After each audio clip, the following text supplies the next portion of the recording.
भारत में वो जाकर मालूम कराएं कि कितने फर्टिलिटी के क्लिनिक्स खुल चुके हैं, कितने माँ बाप परेशान हैं जिनको औलाद नहीं हो रही है, जिनको बेटा या बेटी नहीं हो रही है।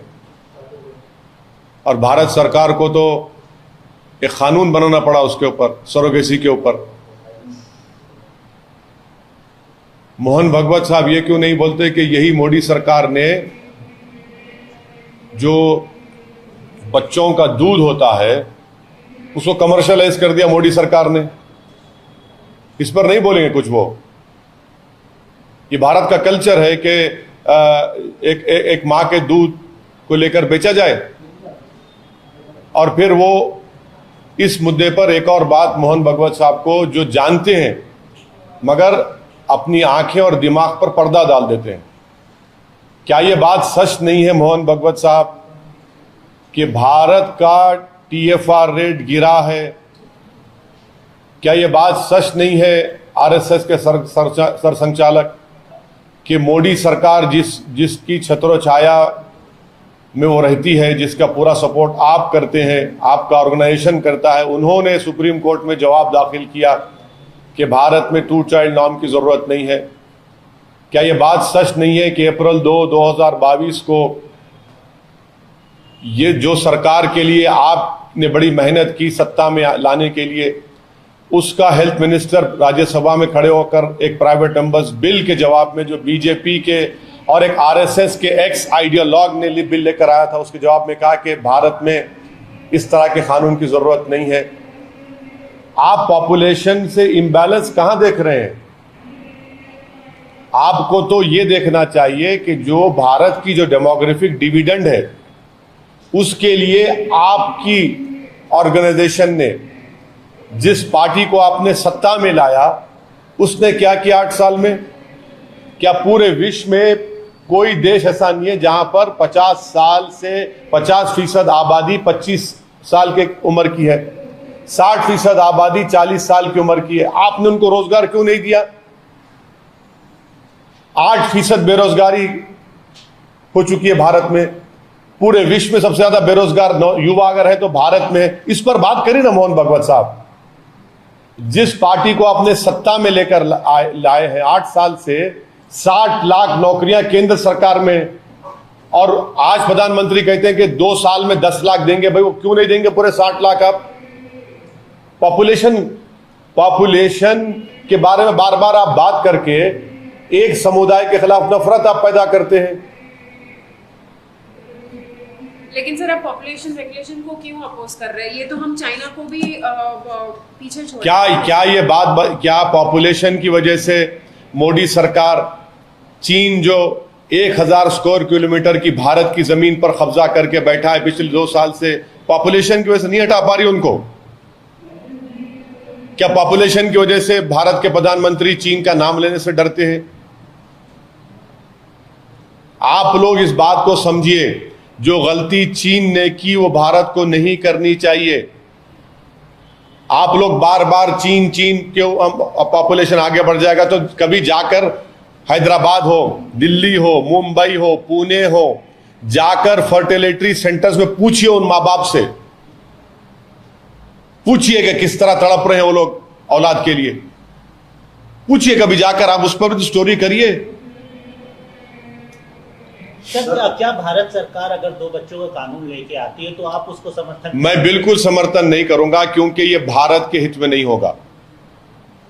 और खुद मोदी सरकार जो ये बात कह चुकी है ना, सुप्रीम कोर्ट में आपने एफिडेविट दिया, पार्लियामेंट में आपके हेल्थ मिनिस्टर ने कह दिया, अब आप हेडलाइन चलाएंगे ओवैसी ने यह कहा है।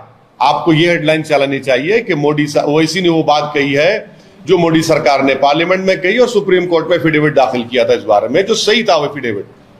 खुद ब खुद भारत का पॉपुलेशन TFR रेट डिक्लाइन हो रहा है। 2030 तक भारत का पॉपुलेशन स्टेबलाइज हो जाएगा, मगर जितनी चीख पुकार, जितनी पेट में और सर में दर्द जो हो रहा है उन लोगों को, अरे जरा तो शर्म रखो। जो डेमोग्राफिक डिविडेंड भारत में है, हमारे भारत की 50% आबादी 25 साल के कम उम्र के युवाओं की है। कुछ तो करो उनके लिए।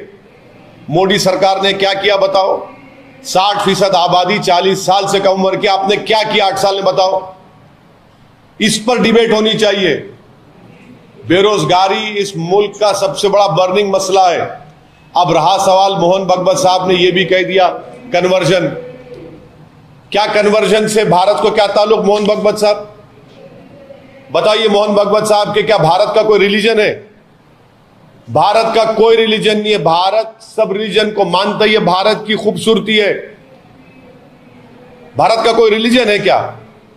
आप चाहते हैं कि भारत का एक रिलीजन हो जाए, आरएसएस चाहती कि भारत का एक रिलीजन हो, एक कल्चर हो, एक जबान हो। ये नहीं हो सकता। इसलिए नहीं हो सकता क्योंकि भारत एक मल्टी कल्चरल मुल्क रहा है और रहेगा।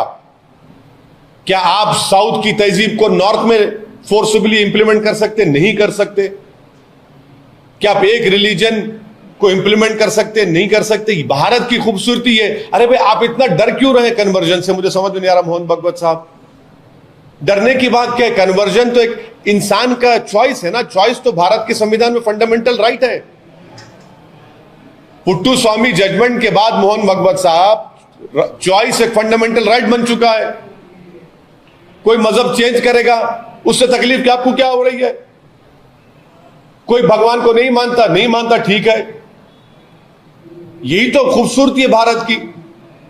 और देखिए मोहन भगवत साहब, एक बात याद रखिए, हिंदुत्व में और भारतीयता में बहुत फर्क है। हिंदुत्व में और भारतीयता एक नहीं है मोहन भगवत साहब। ये दोनों अलग अलग चीजें हैं। सर, क्या आप फिर कहना चाह रहे हैं कि कन्वर्जन सही है? अगर आपका मन लगता है कि मैं कन्वर्ट करना चाह रहा हूं, तो मैं कौन होता हूं रोकने वाला आपको? मैं कौन होता हूं रोकने वाला आपको? कन्वर्जन जबरदस्ती पे होते हैं। देखिए, अगर देखिए सुप्रीम कोर्ट के जजमेंट्स है, किसी कन्वर्जन छोड़िए, किसी पे भी जबरदस्ती नहीं कर सकते आप। भाई, आप तो नाम पूछकर मारते हैं, वो जबरदस्ती नहीं है। गोश्त रखने के शुबे में आप वीडियो बनाकर मारते हैं, वो क्या है फिर? अगर कोई कन्वर्ट होना चाहता है, जैसा कि एक वो एक्स उत्तर प्रदेश के वक्फ बोर्ड चेयरमैन थे, वो कन्वर्ट हो गए, उस पर मोहन भगवत बोलो, उस पर बोलिए। अरे उस पर बोलेंगे नहीं? हाँ, वहां मर्जी आ गई, वहां मर्जी आ गई। प्यारे, क्या बात है, वाह वाह। आपकी मोहब्बत सलामत रहे उस आइडियोलॉजी के लिए। से होते हैं, उसके लिए वही तो प्रॉब्लम है। कल मोहन भागवत साहब ने ये भी कहा कि पॉपुलेशन के मुतालिक उन्होंने ये बात बोली कि जनसंख्या पैदा करना सिर्फ जानवरों का काम है। मतलब सुनिए, मोहन भगवत साहब को संविधान पढ़ना चाहिए। आप संविधान को कब माने हमको मालूम,